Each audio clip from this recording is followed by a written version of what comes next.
Hey everybody, my name is Amy Crowther and I am super excited to have been asked to do a video. Um, the reason why mine is, oh, my hair's all over my face. Sorry, I just got out of the shower. The reason why my video is taped is because I live in the Stone Ages. I don't own a cell phone.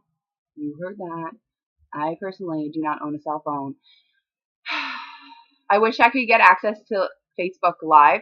I really, really do without a cell phone because I have my own YouTube channel and I love doing videos. So now, all this time, and now look at me, now I need a cell phone. So anyways, I'm a star consultant and I have reached that level without a cell phone. Okay? So just to give you, just to give you an idea. My video that I'm going to do for you today is on topic on stop tripping yourself. There are statistically 3 areas that anybody who is tripping themselves are tripping themselves in, which is existing customers, new customers, and the opportunity to grow your business and income and network with the opportunity. I'm going to touch base a little bit on each one with a really, really, really simple task for each subject that everybody can do. Everybody can do that are not going to be the most anxiety, nerve-wracking feelings in the world. Nerve-wracking, I don't know if that's a word, but it's not. Trust me, they're going to be things that are very doable, very easy. You don't need to have 1,000 customers in order to do it. Anyways, we'll get on topic. Let's keep going. I'm awful, so for timing, I talk way too much. My team will tell you that. Okay, so the first topic that I'm going to talk about is current customers. I'm starting with current customers first because our current catalog is out. And if your current customers, and as in current, I mean has purchased at least one time from you in the last 12 calendar months, have not gotten a showcase brochure, product list, or a catalog, then this one's for you. This is where we can trip ourselves with thinking, oh, well, they only order once a year. They're not really helpful to my business. I don't want to really have that expense. That's one thought. Another one might be, I'm really nervous they haven't ordered from me again. Maybe they hate me. All sorts of reasons. There's always 1,001 reasons not to do something and to trip ourselves. And trust me, I do them all the time myself. All the time myself. But now I catch myself, usually. And when I can see what's going on and understand, then I just have to tell myself to get out of my own freaking head, get out of my own way, because I want this. And I want this trip. Hello? Right? I want this trip. So, anyways, where did I trip myself? I'm going to be honest. The first thing that I did, that I tripped myself, just most recently, was I did not do this in August. These should have been out in August, in my opinion. I should have put them out in August. I didn't put them out in August. I'm pretty sure I was temporarily insane because my children were at each other's throat. It was not a good place. I'm kicking myself in the butt now for not doing it. I should have pushed through it and did it. But I could say, oh, I didn't do that. So maybe I'll just do it in February, when the next one rolls around. No, I'm going to do it. I'm going to do it the best I can with the time I have, with what I have to work with right now. Okay, so I picked up a lot of merchandise bags when they were super, uber cheap. And I like merchandise bags for my showcase brochures because they fit them perfectly. I buy showcase brochures because they're more affordable for me personally than the catalogs. And I'm uber frugal. That season, I did product lists, which made me even more frugal. But better to get something than nothing at all. So, in my little bags, what I do is I contact my customers and say, hey, I have a goodie bag made up. New brochure, 5 current scent samples. All you need is a mailbox or a doorknob, and you got one, right? Just give me the word. So they let me know, yes. I write them down that they want to have one. I don't give them a promise of when they're going to get it. They're going to get it by the end of September. My personal goal is to get it by 100 of them out by the 3rd week of September. But I don't give a particular day because I'm frugal. I live out in the sticks. So when I'm in town, I do what I can when I can do it. Last night, I gave out 10 of these along my travels of my deliveries of orders. And when I gave out 10 of these babies to people that have purchased at least once in the last 12 calendar months, I have one home party that booked on the spot. Remember? They didn't even have to be home. I didn't knock on doors, right? They did not have to be home to get this. I booked one home party for October with a hostess who, she has actually been a home party hostess before. And last time was June. So, another customer, one-time purchase customer, never partied before, said, I've always wanted to join Scentsy. I really want to join at this $59 level. After I gave her this. And of course she has some doubts. It's very, very normal. So we're hooking her up with a bag party, and I offer every hostess to flip. So she has a very free and easy way for her to be able to figure out if Scentsy is the right fit for her. Either way, she's going to get the hostess rewards. Either way, I'm going to be able to get a few more sales, or I might be able to get another person to join my team. Right? So that was from giving out 10 of these. Who hasn't had 10 customers in the last 12 calendar months? Unless you're like, look at my hair, this is awful. Okay. Unless you're like uber brand new, then find those 10 customers, because you probably have those 10 customers right under your nose.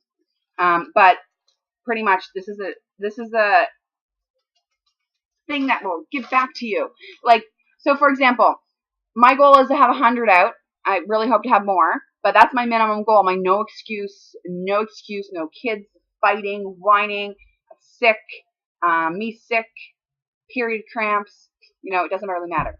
No excuse. 100. If I can do what I did last night, that would be, at the end of that, 10 parties booked and 10 people interested possibly in joining. What's that going to do for my business? You don't need to have merchandise bags. Use whatever bag that you have. It doesn't matter. And remember, they don't have to be showcase brochures. They can be product lists. And then these bad boys here, little scent samplers that they get. See, I'm not a Pinterest person. You see how ugly this is on the back? I got it stapled on. It's not the fanciest thing in the world, but you know what? It's branded. My face is on it. My face is on it. Because this one, they're not likely to throw away. There's 5 individual scent samples in here. Again, I'm frugal. I just dropped one. Look at that. Sorry, guys. Okay, I'm frugal, so I don't even have I can't even think of the word. You know what I'm talking about. I cut mine with a cutting board and a sharp knife.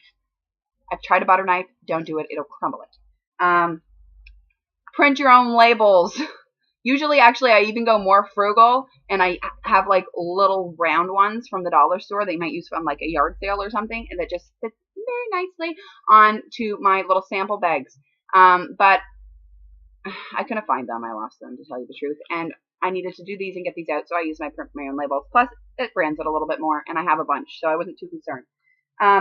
These are not new samples. They are current samples. So this stockpile of bars that I hoard because I'm terrified that a scent might never come back, that has been discontinued. The ones that were coming back, that I had 1 cube of, 4 cubes of, 5 cubes of, didn't matter. That's where these bad boys came from. That's where they came from. So these bags, I think it's 72 of them for $1, $1.25 Dollarama. These bags, I think there's 50 of them for the same price. Somewhere's around there. Don't quote me on it. They're cheap and they're effective. And then, sorry, somebody's calling and it's distracting me. Okay. And it's my mom, and she already called once when I recorded the last video, and I was almost done. So, okay. Stop calling me. No. So, okay. No message recorded. Perfect. Okay, sorry, it's distracting because my answering machine's going off. I don't know if you can hear it or not. Okay, so again, I'm not a Pinterest person. I'm not the fanciest person, but it's branded. My face is on it. There's 5 samples in here. Chances are they're all individual. It keeps it nice in one nice little spot. Chances are my face should survive. It's just a little bit more reminder of who I am and that I was me that gave it to them, right? But important. We can't just hang these on doors and mailboxes and then run away and then think that everybody's going to call us and then we're going to get a bunch of orders, parties, or joints, right? So you need to follow up. Give them a couple days. But the thing is, it's not an anxious follow-up because you just gave them something for free, right? Like, actually last night I had 3 messages sent, okay? So out of the 10 I dropped off super late at night, I was in contact with 5. I had 3 messages sent that was so ecstatic that said, thank you so much, right? So they're excited to put in an order as well. They're just not ready yet. They're waiting for either the 20th or the 8th of October, our famous busy days, right? GST, the 8th of October, and child tax the 20th. So anyways, so that's also, I guess I'm going to add that in. I have potential sales. There's never a sale until I have the money, right? Or until it's through on my website. But anyways, this is number 1 because work the customers you've already worked to get.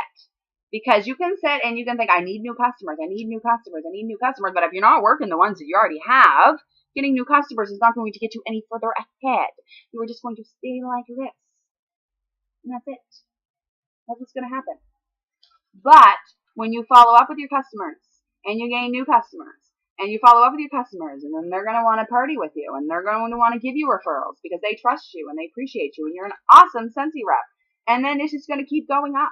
So you're going to keep and retain and you're going to gain more. That's how you build your business. That is what you need. These are really, really, really important. I really, truly believe. Again, put it in a Sobeys bag if you have to. Buy a bag from the dollar store. Buy the merchandise bags. I don't care how you do it. You don't even have to do this idea. You don't have to put your face on it. You don't have to give 5. You can give 3 samples or 2 samples. You can, whatever you want to do. But just do it and get it in their hands. Give them something. Give them something so that they want it. Give them something so that you have the reason to follow up. So it's not just the 10th time that you've messaged them and say that you have a personal special going on. Okay? Okay, and let's see. Where am I? That one's done. And I got about 8 minutes to do 2 more topics. Here we go. I talk too much. I said that. Okay. So, number 2, new customers. New customers. So now that we are retaining our customers and we're getting parties and interest in joining our team, we want to get more customers. One of the best ways to get customers, in my experience, is borrow warmers. I am personally at 100% in either sales or join from borrowing a warmer. They're beautiful. They're gorgeous. We all know that. Like remember when the first time you got your first Scentsy warmer and you thought they were gorgeous if you weren't at a home party. They were gorgeous online and in the showcase brochures and the pictures that your consultant posted up everywhere. But when you get it, it's just not the same thing, right? They need to experience it. It is an investment, and I understand that. It's not cheap. I remember the first time I bought Scentsy and I was like, oh. But again, the value, it's there. You have to use it and you have to see it in order to be able to do it. You've got to get the product out there. The best way to get that product out there is, again, giving something to somebody. So letting them know that you would like to give them a borrow warmer to try out, no pressure to buy. And you're going to give them, what I do personally, 2 full cubes, 3-cent samples. So they get 2 full days of the experience of Scentsy, and then they can try a couple different other scents. And if they buy from you, which I'm at 100%, they're going to get a warmer and 3 bars. This month, if they buy from you, you might get a warmer or 3 bars, or you might get a joint special. They might decide they want to sell this stuff. This stuff's awesome. That when their mom came over, or their neighbor down the road came over, or down the hall in the apartment building trying to figure out what smelled so fantastic. Come on, guys, right? Borrow warmer. That's how we can get some new customers. Really easy at a very minimal cost to us. In my eyes, it's no cost because I just use the stuff that I get for free. Anyways, so for the wax and the warmers that I have that are my old warmers, like it doesn't have to be a new warmer. It doesn't have to be a Scentsy warmer. It doesn't have to be a new Scentsy warmer. Okay, so one that you've replaced that's under your cupboard in a box, Like, it's under your cupboard in a box or in a closet in a box. Take it out. You got 1, 2, 3, 4. Get them out and get them to people and in their hands to help grow your business. And people love them, by the way. People love getting a bar warmer. And again, you're giving something to somebody, so it's not like this super anxious, like, hey, do you want to buy this? It's, here, I want you to try this. If you'd like to try this, so, whatever, blah, blah, blah. Don't say blah, blah, blah. You know that. But you get the drill. Okay. And then number 3, leadership opportunity. Stop assuming. Please stop assuming. I totally assumed as well. And actually, the girl who bought one thing from me one time in the last 12 calendar months, that is doing a bag party, that is thinking of joining, sells another product, and guess what I did? She sells it, and she does decent with it, and so I decided I wasn't going to ask her. Hello? Good job she asked me. Good job I was following up and being a good little consultant to all other areas so that she could just fall on my lap, right? Because if I didn't do this bag, I would have never known because I didn't open up my mouth, right? So stop assuming. Don't assume that people won't be motivated by a trip if you're not motivated by a trip. Don't assume that people will be motivated by a trip if you are motivated by a trip. Do not assume that somebody would not be motivated by personal development. Do not assume that they do not have a bill that they'd really like to get rid of, like student loan. How many people who do well in life, who have a student loan, who you might be like, oh no, their life's perfect and they don't need Scentsy, but they love Scentsy. How many of them might have a student loan? How much does that cost a month? What about a car payment? You don't know, so don't assume. And I'm going to tell you right now, the people who you are assuming are going to say no are most likely the people who are going to say yes. It's so backwards. It's just the way that we work. Busy people, oh, well, she's really busy. Well, guess what? Busy people sell. Busy people move. Busy people network. They're doing this. Like, I'm a stay-at-home mom. I'm also an entrepreneur with another business with my husband, but my networking, like, I'm not out and about all over the place. Like, my networking is Tim Hortons. Like, hey, how's it going? Would you like Scentsy, right? Like, that is my networking. Because I don't have a 9-to-5 job. I don't have the certain places that I'm frequenting all the time where people know who I am. Those sorts of things. Busy people can sell really easy, okay? Easier when they attempt it, okay? So don't assume that they won't be interested, A. And don't assume that you know what part of the business that they're interested in. So just get it out there. Get a game. Stop tripping yourself. Stop being the barrier in which is stopping you from being able to grow. Focus on following up with your customers and showing them their value and their work. Focus on finding new customers rather than saying there's too many consultants and there's no customers for me. There's a lot of customers, and there's a lot of people that are customers that don't have a rep. There are a lot of people who haven't even tried it. So you've got to get the product out there so people can see the value and experience the value themselves. And then, of course, stop assuming when it comes to the opportunity. It's not a bad thing. Do you personally feel like it's a bad thing? You're not being dishonest when you're sharing your story and you're sharing what aspects that you enjoy about it with somebody. And there's no shame and no fault in you enjoying what you're doing. I love it. I love Scentsy. I have a business where we build and refinish furniture, and I love that. That's a passion of mine as well. But this is my me time. This is my me time. Like, I have a Scentsy party. Sorry. Right? This month, my husband's almost a single father because I have ridiculous goals, and I am bound and determined to meet them. And if I do not, I still know I'm going to do extremely well because of the goals that I have set for myself. So stop tripping yourself. Step back. Think about what you're doing that's tripping yourself. Think about these 3 areas, and are you really working all 3 areas? And start working them. Thanks, guys. I hope that was helpful. Look, 19 minutes and 58 seconds. Look, I'm like super good. 20 minutes. Okay, guys, bye, guys. Make it a happy day.